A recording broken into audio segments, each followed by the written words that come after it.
News 7 அன்பு பாலம் மற்றும் பத்திரா இருப்பு அலையன்ஸ் சங்கம் இணைந்து 50வது இலவச கண் மருத்துவ முகாம் நடைபெற்றது.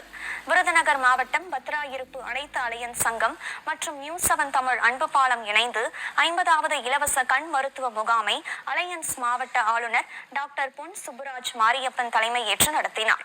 இந்நிகழ்ச்சியில் வட்டார மருத்துவ அலுவலர் டாக்டர் ஜெயராமன், அலையன்ஸ் மாவட்ட ஆலோசகர் பெரிய மகாலிங்கம், இந்து பள்ளிகளின் தலைவர் ஜானகி, தலைமை ஆசிரியர் ராஜசேகரன் ஆகியோர் தொடங்கி வைத்து சிறப்புரையாற்றினர்.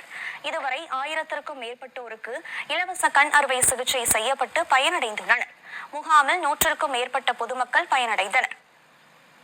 பத்திரா இருப்பு அலையன்ஸ் சங்கம், மருதம் மகளிர் அலையன்ஸ் சங்கம், நியூஸ் 7 அன்பு பாலம், கிருஷ்ணன் கோயில் சங்கரா கண் மருத்துவமனை, பத்திரா இருப்பு இந்து பள்ளிகள் சத்திரம் கமிட்டியுடன் இணைந்து இந்த மாபெரும் கண் சிகிச்சை முகாம் கிட்டத்தட்ட 5½ ஆண்டுகளாக தொடர்ச்சியாக நடைபெற்றுக் கொண்டிருக்கிறது.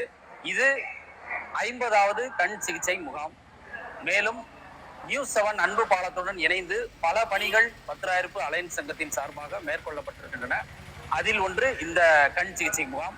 இந்த கண் சிகிச்சை முகாமில் இதுவரை 5000த்திற்கும் மேற்பட்ட மக்கள் பலனடைந்துள்ளனர். மேலும் 1000த்திற்கும் மேற்பட்ட பொதுமக்களுக்கு இலவசமாக கண் அறுவை சிகிச்சை வெற்றிகரமாக செய்யப்பட்டு அவர்கள் வாழ்வில் ஒளி ஏற்றப்பட்டது.